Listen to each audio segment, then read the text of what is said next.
Shalom. I like to give all praises, glory, and honors to Yahweh, Ba'ashem Yahushai, Ba'ashem Akakwadash. I like to give double honors to the apostles and the elders of Great Millstone who rule well. Peace, salutation, and blessings to the elect who firmly believe in Yahweh, Ba'ashem Yahushai. Now I'm going to entitle this lesson Frontline, right? Frontline. Because as men of the Lord, as apostles of Yahweh, Ba'ashem Yahushai, we ought to be on the front line of this truth.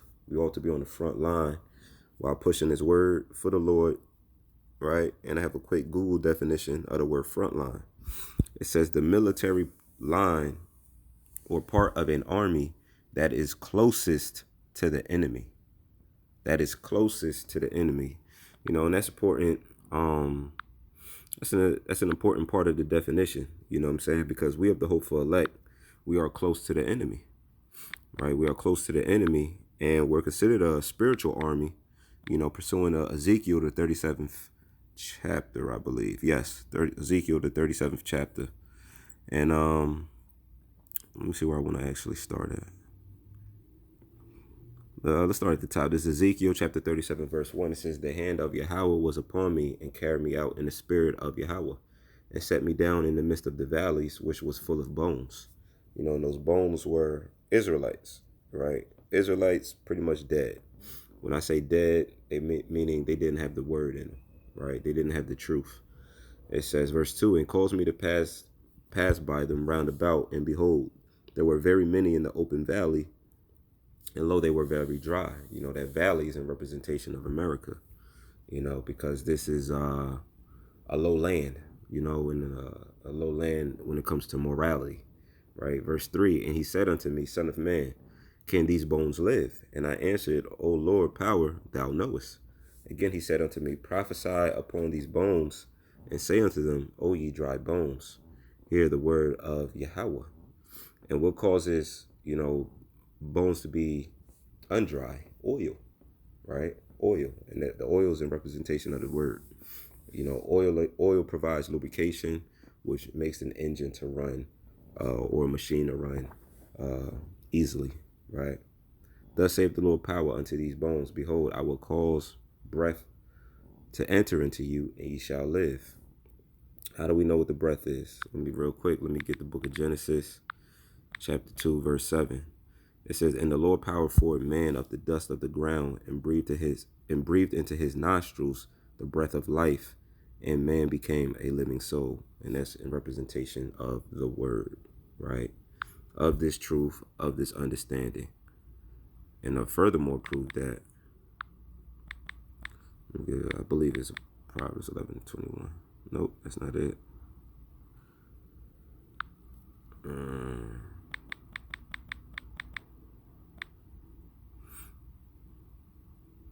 21:16. This is Proverbs chapter 21, verse 16, and it reads, the man that wandereth out of the way of understanding shall remain in the congregation of the dead.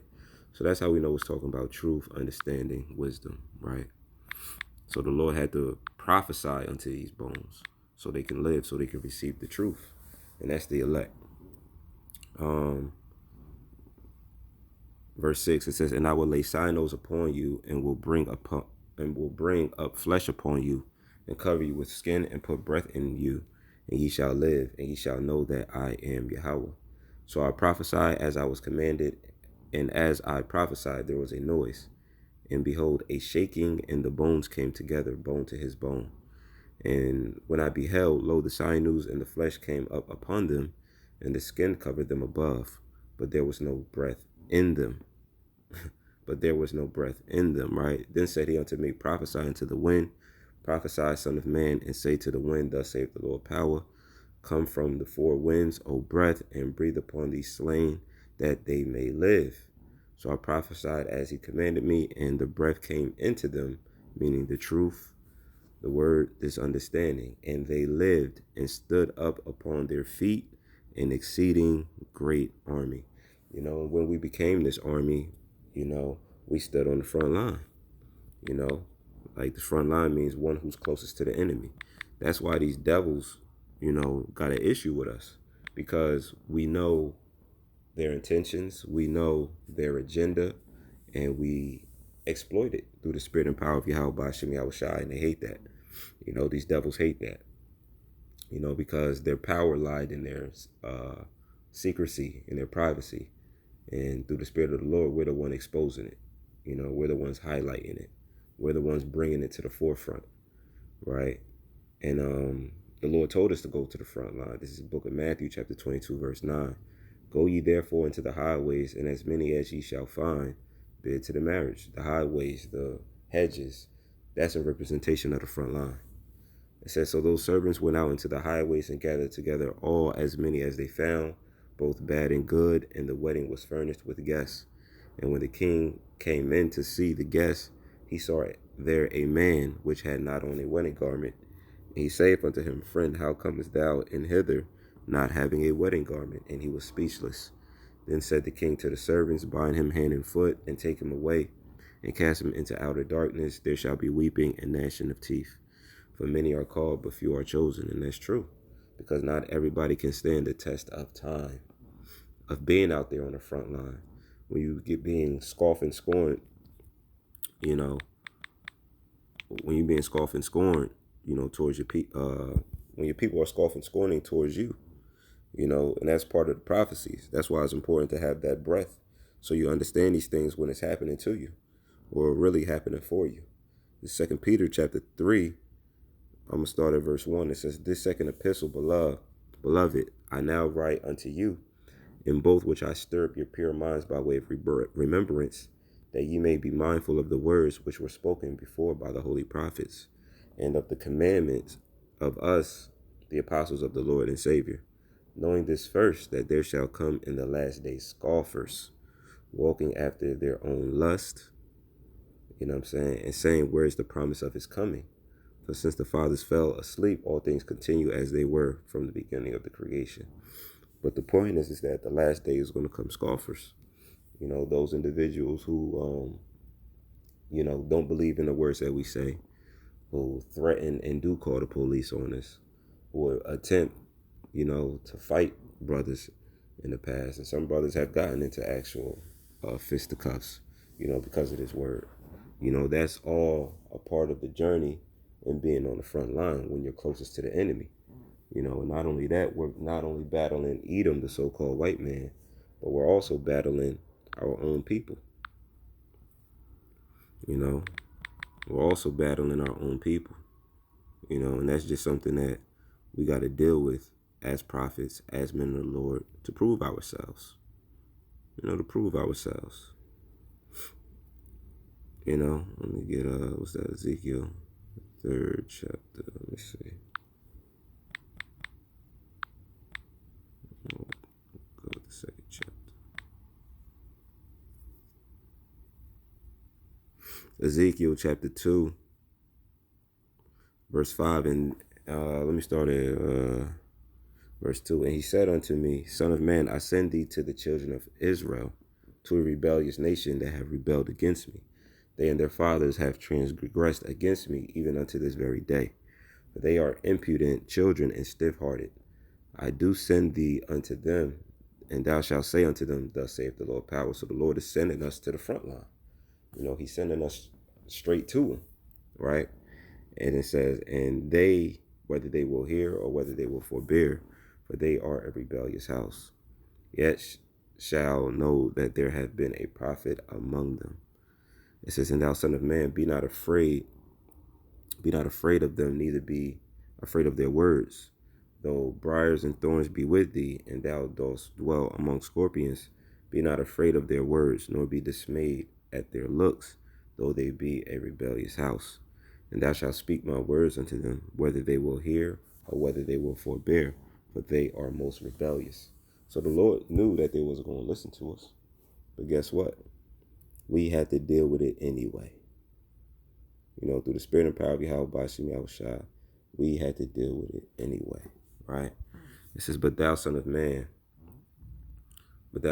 hear what I say unto thee, be not thou rebellious like that rebellious house. Open thy mouth and eat that I give thee, which is the word. The Lord is telling us to eat this word, to digest this word, and teach this word, whether they hear or whether they forbear us. It says, and when I looked, behold, an hand was sent unto me, and lo, a roll of a book was therein, and he spread it before me, and it was written within and without, and there was written therein lamentations, mournings, and woe.